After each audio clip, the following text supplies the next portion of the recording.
नमस्कार, मैं हूं प्रेम शंकर सिंह और आप देख रहे हैं मन कही। दोस्तों, आज हम बात करने वाले हैं बिहार की सबसे बड़ी सियासी जंग की, उस सवाल की जो हर गली, हर नुक्कड़, हर चौपाल पर गूंज रहा है। बिहार में किसकी सरकार बनेगी और अगला मुख्यमंत्री कौन होगा? क्योंकि चुनावी मौसम में सबसे बड़ा रोमांच यही तो होता है। नेता क्या कह रहे हैं, जनता किसे पसंद कर रही है और जमीनी हवा किस ओर बह रही है। और सच मानिए, इस बार जो नज़ारे बन रहे हैं, जो सर्वे सामने आ रहे हैं, उनका औसत अगर हम निकालें तो तस्वीर एकदम साफ होती जा रही है। बिहार में सत्ता की कुर्सी एक बार फिर नीतीश कुमार की तरफ ही झुकती दिख रही है। अब आप सोच रहे होंगे, इतना भरोसा कैसे? आखिर क्यों यह कहा जा रहा है कि बिहार के मुख्यमंत्री की कुर्सी पर फिर से नीतीश ही बैठेंगे? तो दोस्तों, इस पूरे एपिसोड में मैं आपको वो सारी बातें समझाने वाला हूं। सर्वे का औसत, जनता की नब्ज, विपक्ष की हालत और नीतीश कुमार की वो खासियत जिसने उन्हें बार बार बिहार का सर्वप्रिय नेता बनाया है। चलिए फिर शुरू करते हैं। सबसे पहले समझिए बिहार की राजनीति का गणित। यहां सिर्फ विकास, सिर्फ रोजगार, सिर्फ शिक्षा ही मुद्दा नहीं होता। यहां जातीय समीकरण, गठबंधन की राजनीति और नेता की विश्वसनीयता भी उतनी ही अहम होती है जितनी बाकी मुद्दे। आज जब बात आती है विश्वसनीयता की, तो बिहार में एक ही नाम सबसे ऊपर आता है और वो नाम है नीतीश कुमार का। नीतीश वो नेता हैं जिन्होंने लालू राबड़ी के जंगल राज से बिहार को बाहर निकाला। सड़क, बिजली, स्कूल, अस्पताल जैसी बुनियादी जरूरतें दी। और आज भी आम लोग ये मानते हैं कि अगर किसी ने बिहार को सही रास्ते पर डाला है तो वो नीतीश ही हैं। अब आते हैं सर्वे पर। दोस्तों, पिछले कुछ महीनों में जितने भी बड़े मीडिया हाउस और एजेंसियों ने बिहार का चुनावी सर्वे किया है, उसमें तस्वीर भले ही अलग अलग एंगल से दिखती हो, लेकिन जब आप औसत निकालते हैं, यानी कि एवरेज निकालते हैं, तो एक बात साफ होती है, एनडीए गठबंधन बढ़त में है और सीएम चेहरे के रूप में जनता की पहली पसंद अभी भी नीतीश कुमार ही हैं। कहीं 38%, कहीं 40%, कहीं 42%। ये आंकड़े भले अलग अलग हों, लेकिन मिलाकर देखिए तो जनता का झुकाव साफ दिखाई देता है। विपक्ष चाहे कितनी भी कोशिश कर ले, चाहे कन्हैया कुमार हो, चाहे तेजस्वी यादव हो या फिर कोई और, नीतीश की पकड़ को हिला नहीं पा रहे। और यहां सबसे दिलचस्प बात यह है कि सर्वे सिर्फ आंकड़ों तक सीमित नहीं रहते, वो जनता के मूड को भी दिखाते हैं। और मूड कहता है बिहार का मतलब है नीतीश कुमार। लोगों का कहना है कि बाकी नेता बातें तो बहुत करते हैं, लेकिन काम का हिसाब अगर मांगा जाए तो नीतीश का रिपोर्ट कार्ड सबसे मजबूत है।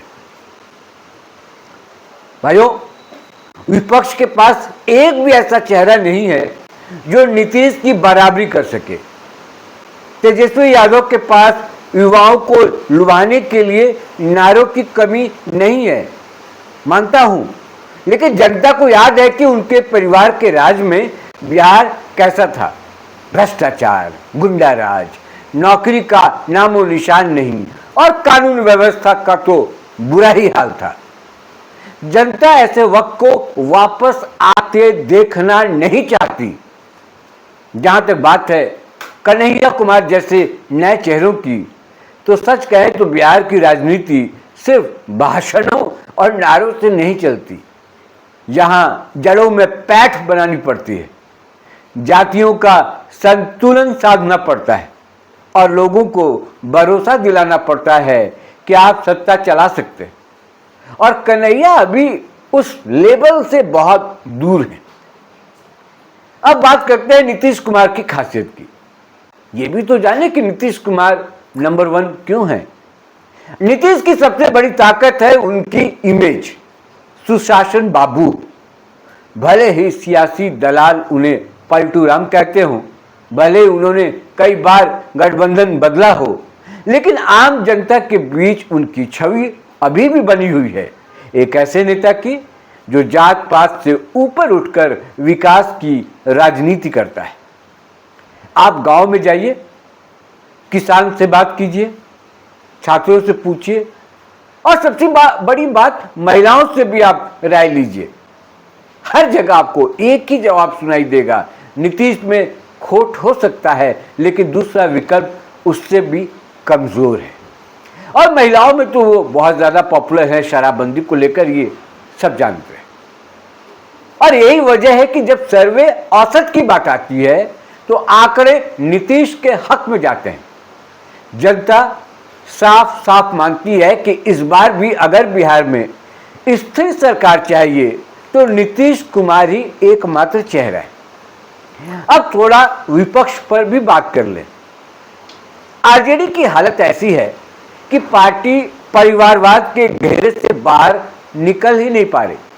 आज भी पार्टी लालू यादव और उनके परिवार तक सिमटी हुई है।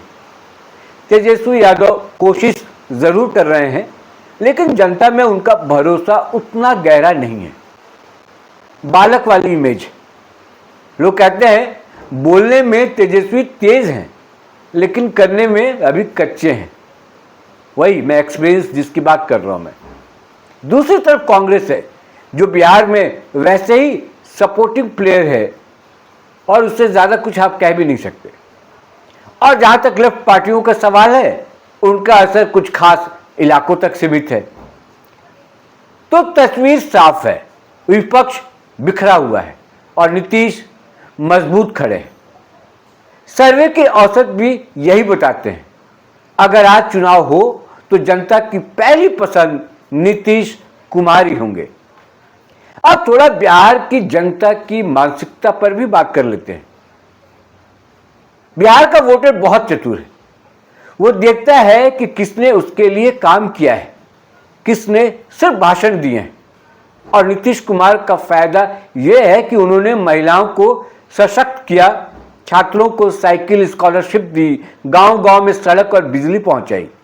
आज गांव की महिलाएं कहती हैं नीतीश ने हमारी जिंदगी आसान कर दी।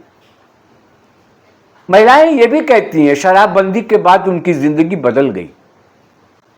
बात युवाओं की कर लेते हैं। युवाओं का कहना है कम से कम पढ़ाई का माहौल तो बना।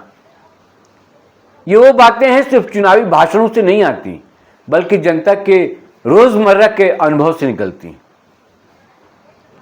तो दोस्तों, जब इन सब पहलुओं को जोड़कर देखा जाए, सर्वे का औसत, जनता की राय, विपक्ष की कमजोरी और नीतीश की छवि, तो नतीजा एकदम साफ है। बिहार में सत्ता की कुर्सी इस बार भी नीतीश कुमार की ओर ही जा रही है। हां, राजनीति में कुछ भी संभव है। चुनाव के दौरान समीकरण बदल सकते हैं, नए गठबंधन बन सकते हैं, कोई बड़ा मुद्दा अचानक से हवा पलट सकता है। लेकिन आज की तारीख में जितने भी सर्वे सामने आए हैं उनका औसत कहता है बिहार का सीएम एक बार फिर नीतीश कुमार। और यही वजह है कि जनता के बीच एक लाइन खूब गूंज रही है, बिहार में जिसने किया काम उसी को मिलेगा फिर से नाम, और वो नाम है नीतीश कुमार। दोस्तों, ये थी बिहार की मौजूदा सियासी तस्वीर का पूरा विश्लेषण। सर्वे का औसत, जनता की राय और राजनीतिक हालात सबको जोड़कर। अब फैसला जनता के हाथ में है, लेकिन हवा किस ओर बह रही है उसका रुख हम सब ने देख लिया है। रुकिए, एक नाम जो सबसे महत्वपूर्ण है, जिसको मैंने बचा के रखा, उसकी चर्चा मैंने अभी तक तो की ही नहीं है। मैंने सत्ता की बात कर ली, यानी पक्ष की बात कर ली, मैंने विपक्ष की बात कर ली, यानी कि आरजेडी और कांग्रेस की बात कर ली, लेफ्ट की बात कर ली। एक ऐसा नाम जो अभी आज की तारीख में इन सबसे ऊपर है, इसलिए उसका नाम हमने नीचे रखा, और वो नाम है प्रशांत किशोर। प्रशांत किशोर बिहार की राजनीति में एक नया नाम, नया चेहरा उभर कर आए हैं, और कहा यह जा रहा है कि वो कुछ चमत्कार कर सकते हैं, लेकिन जमीनी हकीकत कोसों दूर है। बातें हैं, बातों का क्या है, चर्चाएं हो रही हैं क्योंकि नया चेहरा है, नई सोच के साथ आए हैं। बहुत दिनों के बाद बिहार में कोई ऐसा आदमी आया जो सब कुछ बदल देने की बात कर रहा है, और वो कहता है कि न वो किसी गठबंधन में हैं, न किसी गठबंधन में जाएंगे, न चुनाव के पहले किसी से हाथ मिलाएंगे, न चुनाव के बाद किसी से हाथ मिलाएंगे।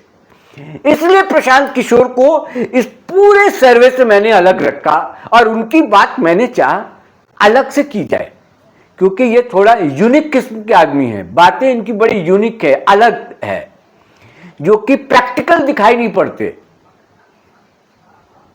कई बातें होती हैं जो प्रिंसिपल के आधार पर, सिद्धांतों पर बहुत अच्छी लगती हैं, लेकिन आप उसको करेंगे तो बहुत मुश्किल होता है। तो प्रशांत किशोर क्योंकि रणनीतिकार रहे हैं, कागजों पर हमेशा उन्होंने काम किया है, तो उनको लगता है कि वो जो सोच रहे हैं या उनकी जो रणनीति है वही सही, बाकी सब गड़बड़ है। तो वो सब पर हमलावर है, तमाम पार्टियों पर। नीतीश कुमार पर हमला है, यानी कि जेडीयू पर हमलावर है, बीजेपी पर हमलावर है, काहे कि सम्राट चौधरी, मंगल पांडे जैसे मंत्रियों पर वो कई खुलासे कर चुके हैं। इधर तेजस्वी यादव की पढ़ाई को लेकर और उनके योग्यता को लेकर बोलते ही रहते हैं। तो वो ऐसा लगता है कि बिहार की राजनीति में वो पैराशूट बनकर लैंड किए हैं, और बाकी लोग सब ऐवी हैं जिनको कोई समझ नहीं है राजनीति की। ये एक बहुत महान व्यक्ति उभर कर सामने आए हैं और ये सब कुछ बदल देंगे रातों रात। इसलिए कहते हैं कि मुझे महिलाओं का वोट नहीं चाहिए, मुझे जातिगत समीकरण के हिसाब से नहीं चलना है, विकास के नाम पर, रोजगार के नाम पर, पलायन के नाम पर वोट लेना है, और उसमें कोई राजपूत बुनियाद यानी सवर्ण, पिछड़ा और अति पिछड़ा, मुसलमान, ये सब जोड़कर नहीं देखना है। हमें बिहार के भलाई के लिए सोचना है, और वो सोचकर, उस सोच के साथ मुझे वोट चाहिए, और वैसे लोग मुझे वोट करें। हालांकि हाथी के दांत खाने के कुछ और, दिखाने के कुछ और होते हैं। कर वही रहे हैं जो बाकी लोग कर रहे हैं। करोड़ों अरबों रुपया खर्च कर चुके हैं, जिसका कोई हिसाब अभी नहीं है। आने वाला वक्त बताएगा कि ये कहां से खर्च कर रहे हैं, कहां से इतना मशीनरी का जो उपयोग कर रहे हैं, क्योंकि इनके अपने कार्यकर्ता सब ताजा ताजा बने, कैडर वोट नहीं है। सब अपॉर्चुनिस्ट जितने थे बिहार में, जिनकी कहीं पूछ नहीं थी, वैसे वैसे लोग आके जन स्वराज पार्टी को ज्वाइन किए। तो इस लड़ाई में महागठबंधन और एनडीए यही दिखाई पड़ते हैं। प्रशांत किशोर और प्रशांत किशोर की पार्टी मुझे तो कम से कम कहीं नहीं दिखाई पड़ती। इसलिए मैंने, जब दो महागठबंधनों की चर्चा हो रही थी, तो मैंने प्रशांत किशोर को उसमें शामिल नहीं किया। कुछ सर्वे बताते हैं कि प्रशांत किशोर बहुत बढ़िया करेंगे और उनका सीएम चेहरा दिखा रहे हैं। अरे सीएम चेहरा तो तब बनेंगे ना जब सीटें आएंगी, जब मुकाबला में होंगे, वो नहीं है।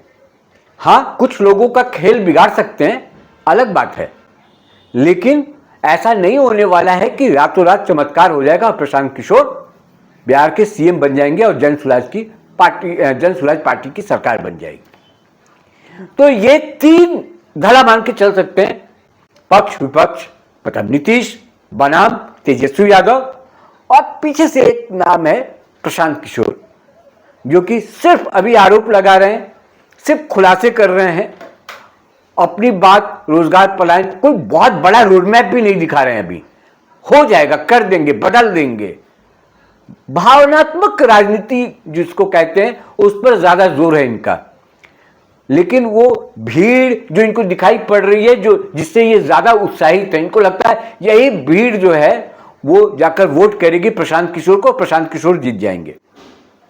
बिहार में भीड़ कहीं पर भी हो जाती है और 1500-2000 लोग भी खड़े हो जाएंगे ना तो भीड़ कैमरे में कम से कम वो भीड़ दिखाई पड़ती है, वो भीड़ का कोई मायने नहीं है, मतलब नहीं। तो ये कुल मिलाकर बिहार की स्थिति है। आंकड़ों के जरिए हमने बताया, तमाम अभी तक जितने सर्वे हैं उनके हिसाब से मैंने बताया कि नीतीश कुमार पहली पसंद बने हुए हैं बिहार में और उनका विकल्प बिहार में फिलहाल कोई नहीं है। इस वीडियो में इतना ही। आपसे फिर मुलाकात होगी किसी और विषय, किसी और मुद्दे के साथ। मन कहीं को सब्सक्राइब कीजिए, जरूर कर लीजिए सब्सक्राइब। आज इस वीडियो में इतना ही। मुझे दीजिए इजाजत। नमस्कार।